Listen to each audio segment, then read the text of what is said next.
ಬೆಳ್ಳಂಬೆಳಗ್ಗೆ ಹಿಮಾಚಲ ಪ್ರದೇಶದಲ್ಲಿ ಮೇಘ ಸ್ಫೋಟ ಸಂಭವಿಸಿದೆ.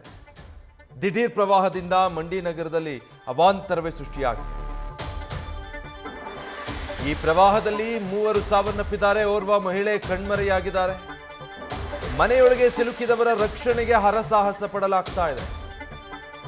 ಪ್ರವಾಹದ ಆರ್ಭಟಕ್ಕೆ 25ಕ್ಕೂ ಹೆಚ್ಚು ಮನೆಗಳು ಜಖಮಾಗಿವೆ.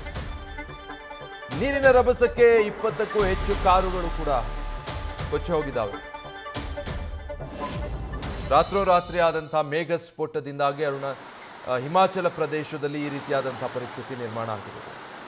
ಈ ಗುಡ್ಡಗಾಡು ಪ್ರದೇಶಗಳಲ್ಲಂತೂ ಅದರ ಪರಿಣಾಮ ಇನ್ನೂ ತೀವ್ರವಾಗಿರುತ್ತೆ. ಗುಡ್ಡದ ಮೇಲಿಂದ ಹರಿದು ಬರುವಂಥ ನೀರು ಗುಡ್ಡ ಕುಸಿತ ಆದರೆ ಅದರ ಜೊತೆಗೆ ಪ್ರವಾಹ ಸ್ವರೂಪಿಯಾಗಿ ಕಲ್ಲು ಮಣ್ಣು ಬಂಡೆ ರಾಶಿ ಎಲ್ಲ ಬಂದು ಅಪ್ಪಳಿಸೋದ್ರಿಂದ ಆ ಭಾಗದಲ್ಲಿ ಆಗುವಂಥ ಡ್ಯಾಮೇಜ್ಗಳು ಅವಾಂತರಗಳು ಬಹಳ ಹೆಚ್ಚು.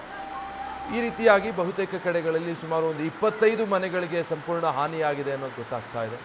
3 ಸಾವನ್ನಪ್ಪಿದ್ದಾರೆ. ಓರ್ವ ಮಹಿಳೆ ಕಣ್ಮರೆಯಾಗಿದ್ದಾರೆ. ಹುಡುಕಾಟ ನಡೀತಾ ಇದೆ. ಇನ್ನೂ ಹಲವರು ಸಿಲುಕಿದ್ದಾರೆ. ಅಲ್ಲೆಲ್ಲ ನೋಡಿ ಕಾರುಗಳು ಯಾವ ರೀತಿ ಕೊಚ್ಕೊಂಡು ಬಂದು ನೀರ್ಪಾಲಾಗಿ ನಿಂತಿರೋದನ್ನು ನೋಡ್ತಾ ಇದ್ದೀರಾ. ಸುಮಾರು 20ಕ್ಕೂ ಹೆಚ್ಚು ಕಾರುಗಳು ಮನೆ ಮುಂದೆ ನಿಲ್ಲಿಸ್ಕೊಂಡಿದ್ದಂಥ ಕಾರುಗಳು ಈ ಥರ ಪ್ರವಾಹದ ಹೊಡೆತಕ್ಕೆ ಕೊಚ್ಕೊಂಡು ಬಂದು ರೋಡಿಗೆ ಬಿದ್ದಿದೆ.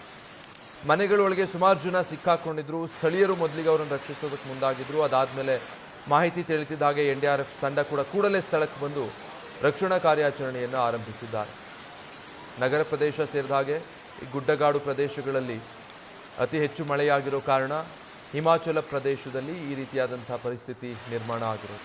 ಮೇಘಸ್ಫೋಟ ಆಗಿದೆ. ಅತಿ ಹೆಚ್ಚಿನ ಪ್ರಮಾಣದಲ್ಲಿ ಮಳೆಯಾಗಿರೋದ್ರಿಂದ ಅದು ಪ್ರವಾಹಕ್ಕೆ ತಿರುಗಿದೆ. ಅದರ ಎಫೆಕ್ಟ್ 3 ಸಾವನ್ನಪ್ಪಿದ್ದಾರೆ. ಅವಾಂತರಗಳು ಸೃಷ್ಟಿಯಾಗಿದೆ. ರಕ್ಷಣಾ ಕಾರ್ಯಾಚರಣೆ ಮುಂದುವರೆದಿದೆ. ನ್ಯೂಸ್ ಫಸ್ಟ್ ನಿರ್ಭೀತಿಯಿಂದ ನಿಮ್ಮ ಪರವಾಗಿ.